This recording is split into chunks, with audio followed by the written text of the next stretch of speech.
The phone rang just once. It was 2:42 a.m. Arielle Vaughn reached for it with a trembling hand, still half asleep, burning with fever. She had been coughing for days, dizzy, weak, barely able to breathe. Her body was shutting down, but she answered anyway. "Hello?" Her voice cracked like dry paper. On the other end came a voice cold as concrete. "Arielle, this is Cynthia. You're terminated, effective immediately. Your projects and access have been reassigned. HR will follow up. Good night." That was it. No concern, no reason. Just a midnight execution. The line went dead. For a second, Arielle lay still. She stared at the ceiling, trying to understand what had just happened. 3 years of loyalty, countless late nights, campaigns that won awards and made millions. And this was her thank you? But then something shifted. She smiled. It wasn't bitterness. It wasn't shock. It was something deeper. Something final. Because Cynthia had just cut the wrong cord, the one holding back a storm. Arielle sat up slowly, coughing into her sleeve. Her body was weak, but her mind crystal clear. The woman who thought she was eliminating a threat had just walked straight into a trap she never even saw coming. Before we dive into how it all unraveled, tell me, where in the world are you listening from? And more importantly, have you ever watched someone steal credit for work they didn't do? Leave a comment if this hits close to home. Your story might help someone out there feel less alone. 3 years before that midnight phone call, Arielle Vaughn stepped through the revolving glass doors of Hallstrom & Gray, one of the top creative firms in Chicago. She had just left a smaller agency in Cincinnati where her ideas had outgrown the limits of small-town marketing. She was hungry, sharp, and ready to shake things up. Cynthia Bellamy, then the firm's creative director, had flown out to meet her in person. "I've seen your work," Cynthia said during their first meeting. "You don't just sell products. You tell stories that move people." For a while, Arielle believed her. The first few months were everything she had hoped for. Cynthia championed her vision in pitch meetings, showcasing Arielle's work like it was a rare gem. Clients leaned in. Colleagues took notes. Arielle felt seen, valued. It was the kind of momentum that made the late nights feel worth it. And then came the Velour account. Arielle proposed a bold new direction for the aging luxury skincare brand, one that focused on radical vulnerability over superficial perfection. It was intimate, raw, risky. It landed hard. Sales spiked. Industry blogs buzzed. Cynthia hosted a celebration dinner. The CEO raised his glass. "To Cynthia," he said, "and her groundbreaking campaign." Arielle's name was never mentioned. She smiled through it. She even clapped. But inside, something fractured. Not because she wanted the spotlight, but because she knew in that moment the truth had been quietly erased. Later that night, she confronted Cynthia outside the restaurant. "I worked day and night on that campaign," she said. "You didn't even mention me." Cynthia didn't flinch. She just buttoned her coat and said, "That's how the game works, sweetheart. You're still new. You'll learn." Arielle didn't sleep much that night. She kept telling herself it was just a misstep, just once. But it wasn't. And the next project would make that painfully clear. After the Velour campaign, Arielle tried to believe it had just been a fluke, a slip, a moment of poor judgment on Cynthia's part. But the pattern didn't take long to repeat. Every time Arielle presented something fresh, something daring, Cynthia would swoop in at the 11th hour. A few tweaks here, a new slide title there.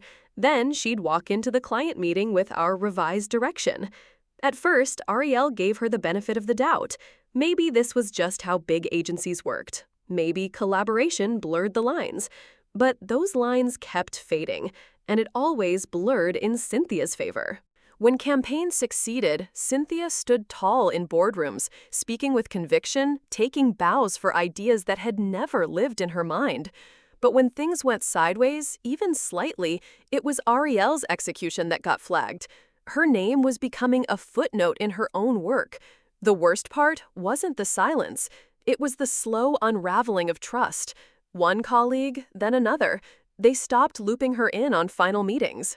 They stopped asking her opinion unless Cynthia approved first.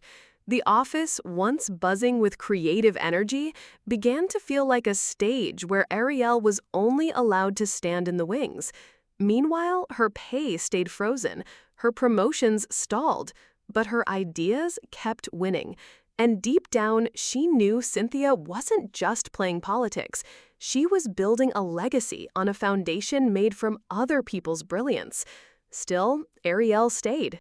Because her mother's treatment was expensive. Because walking away would mean starting over and losing everything she'd worked for. Because some part of her still hoped Cynthia would eventually acknowledge her worth. But that hope didn't last much longer. Because the next account, the one that changed everything, wasn't just another stolen campaign. It was personal. Arielle had always told herself that if things ever crossed the line, she'd walk away. But life has a way of tightening its grip when you least expect it. Just 2 weeks after the velour launch, her mother's cancer returned, stage 3. The treatment plan wasn't covered by public insurance, but Hallstrom and Gray's private policy would cover most of it as long as Arielle remained a full-time employee. She didn't even hesitate. She signed every extension, accepted every overtime request, and told herself to stay quiet just a little longer. For the next year, Arielle became indispensable, at least behind the scenes. She carried entire campaigns on her back, balancing client briefs and creative concepts with doctor visits and late-night phone calls to her mother's care team, all while Cynthia continued to rise. Every award Cynthia received, every glowing performance review had Arielle's fingerprints all over it, but no one seemed to notice. Sometimes, after a long day, Arielle would sit in the office kitchen long after everyone else had left. She'd sip cold coffee and stare at the city skyline through the window, wondering if anyone would ever say her name in the rooms where it mattered. There were moments she nearly quit, moments when the injustice felt too heavy to carry. But then she'd remember the hospital bills, the experimental trial that gave her mom a shot, and she'd swallow the rage, push through another day, and pour her best ideas into decks that someone else would present. In meetings, she'd watch clients nod at Cynthia like she was some kind of creative genius. And Arielle would just sit there, quiet hands folded in her lap, invisible. She knew she was being used, but survival doesn't care about fairness. It only cares about staying afloat. Still, there's only so long a spark can stay buried. And when Cynthia gave her the next assignment, Arielle didn't flinch. Because this time, she wasn't just going to survive it. She was going to turn it into something else entirely. Arielle never made a scene, not once. She didn't storm into offices or shout across boardrooms. She didn't draft angry emails or complain to HR. It wouldn't have changed anything, and it would have only made her look difficult. Instead, she observed, quietly, patiently. Every time Cynthia removed her name from a client report, Arielle saved the original version. Every campaign deck she was asked to polish up for Cynthia, she stored a time-stamped copy of her own. Emails, voice memos, meeting notes, all neatly archived in a private folder labeled Back Pocket. She began embedding subtle markers in her work, tiny, creative signatures no one else would think to look for, but clients started to recognize. A certain phrase repeated across different brand identities, a particular color palette that evoked emotion. The way she structured taglines like poetry stitched into marketing. And when clients complimented those choices, Cynthia would smile and say, "Yes, we try to keep things consistent." But consistency has a source, and people were beginning to notice. Outside the office, Arielle built quiet relationships, not with executives, but with account managers, client liaisons, vendor reps. She didn't talk about Cynthia. She didn't need to. She just showed up, listened, made people feel seen. And over time, her name started floating around in the background, whispered between teams. Cynthia noticed, of course. That's when the pressure shifted.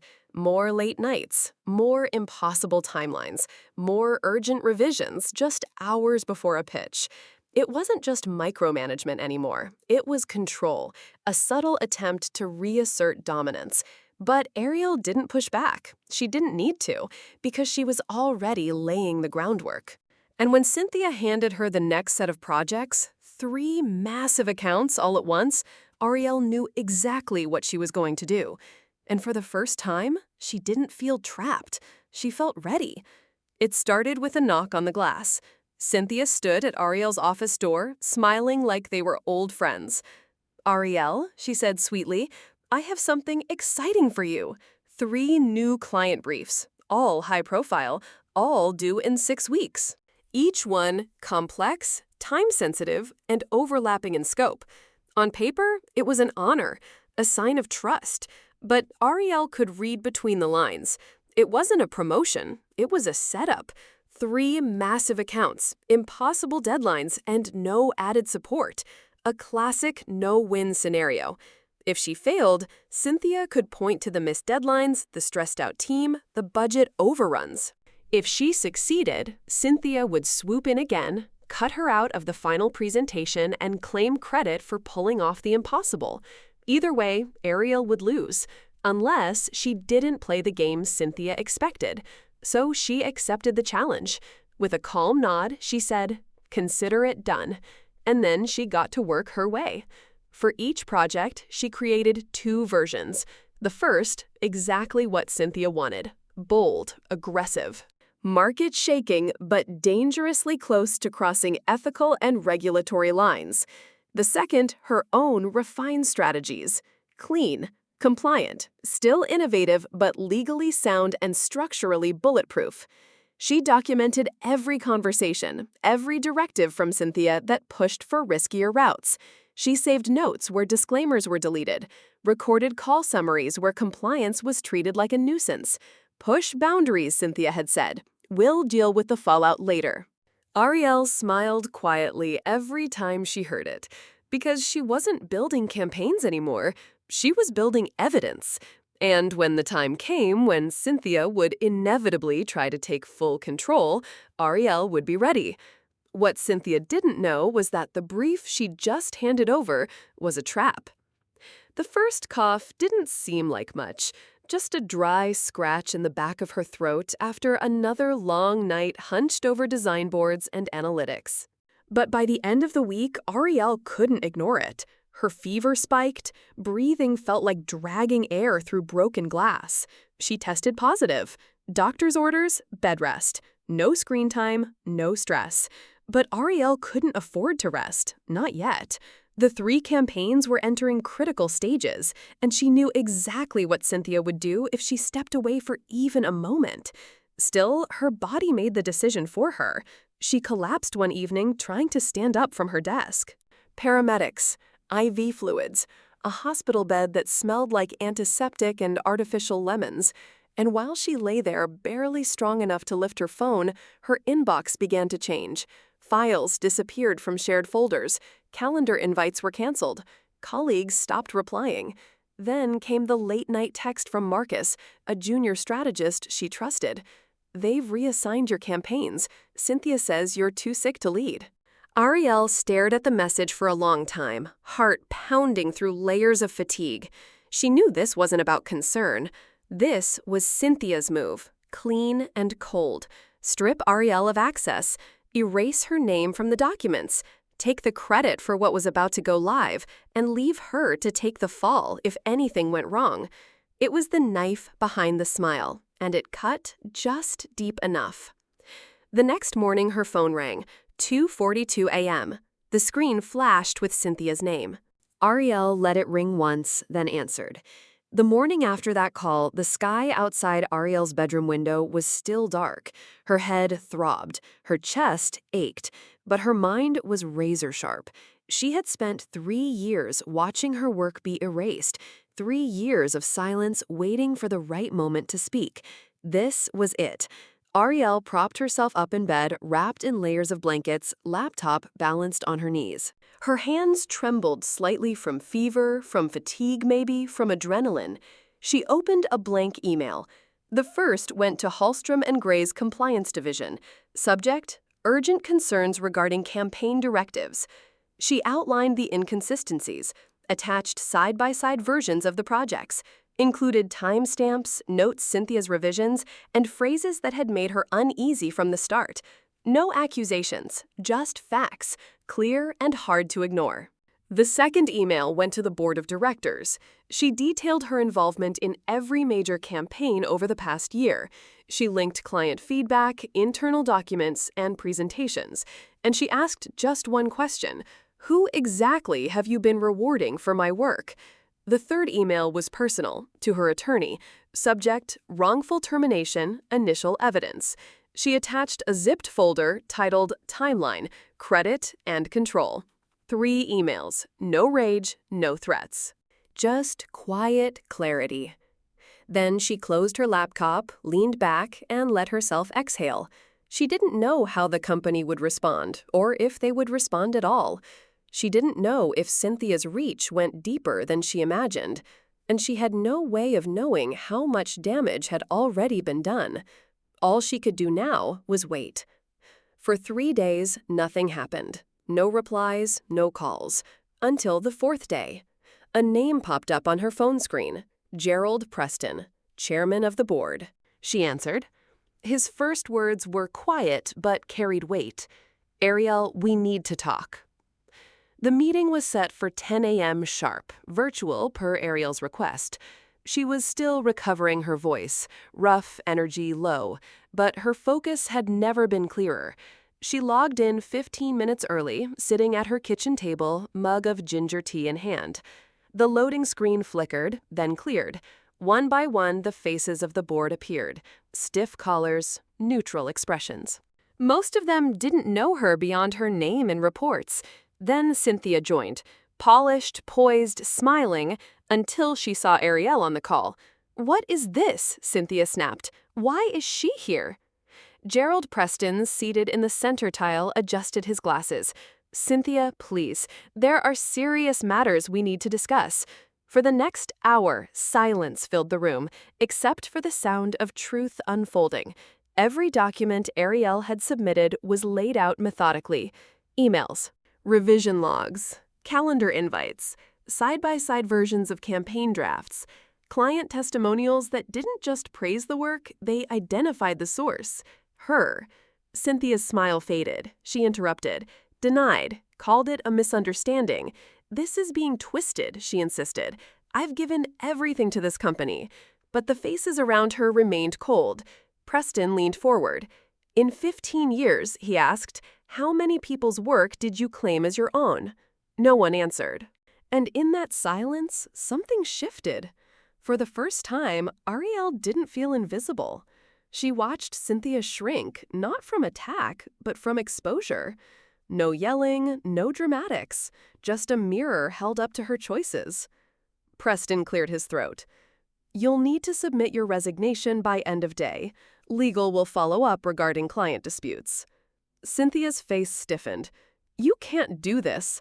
But even she didn't sound convinced. When she finally disconnected, the room was quiet again. Then Preston turned to Arielle. "We owe you an apology," he said, "and an offer." But Arielle didn't smile. Not yet. Because what came next was the real decision.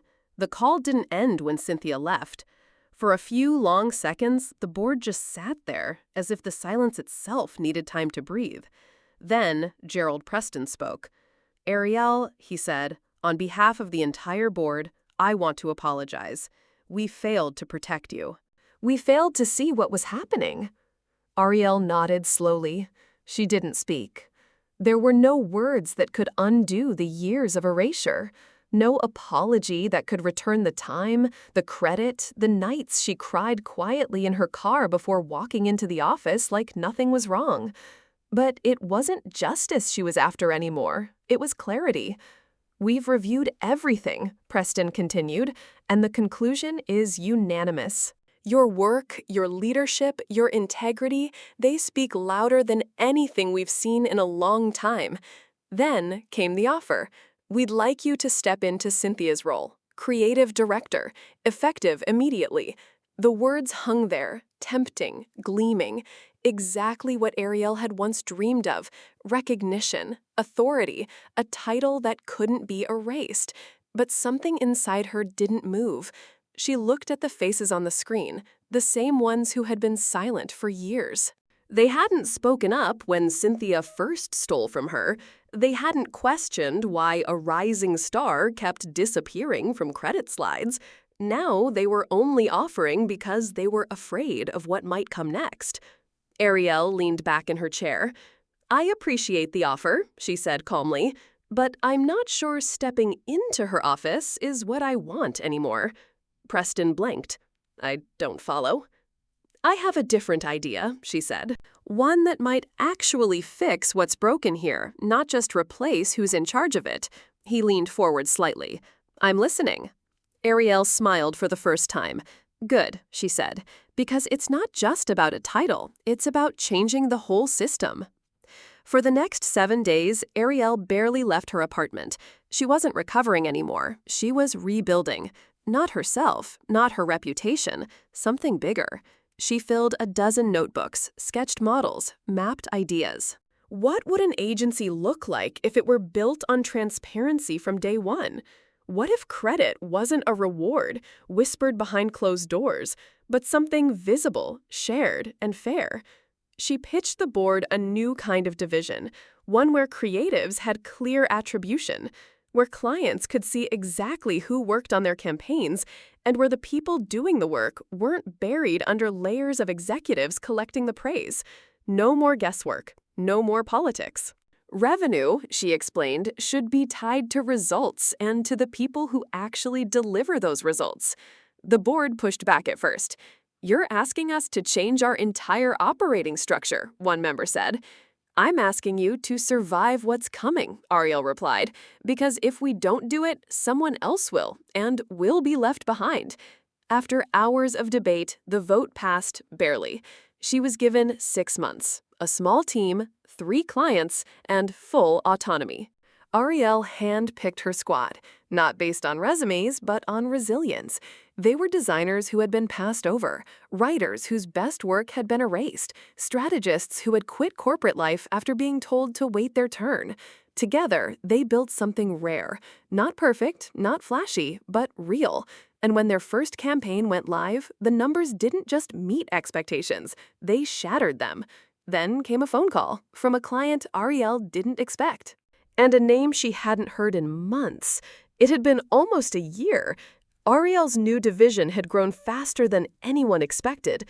7 clients, 15 team members, every name credited, every dollar accounted for.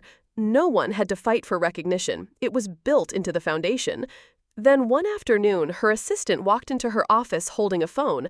"She wants to meet," they said. "Who?" Arielle asked. The answer came with a pause. "Cynthia." They met at a quiet cafe just off Michigan Avenue. Cynthia looked different, not just older, softer maybe, less polished, more human. She stirred her coffee without drinking it. "I tried to copy your model," she said, "but it's not working. Clients are leaving, talent's walking out the door." Arielle listened without interrupting. "I thought I could replicate what you built," Cynthia continued, "but I can't. Not really." She looked up, eyes tired. "I need your help." Arielle held her gaze. Not with anger, not even satisfaction, just stillness. "You don't understand," Cynthia said, her voice cracking. "You were always better than me. I see that now." Arielle nodded once. "I don't think you ever saw people as people," she said quietly. "Just stepping stones." Cynthia looked down. Arielle didn't offer a job. She didn't offer revenge. She offered one sentence. Start over. Build something real this time. Something that's yours. Cynthia didn't reply, but she didn't argue either. Weeks later, Arielle received a small package. Inside was a modest magazine ad, a campaign for a local bakery. The creative director listed in the corner, Cynthia Bellamy. It wasn't brilliant, but it was hers.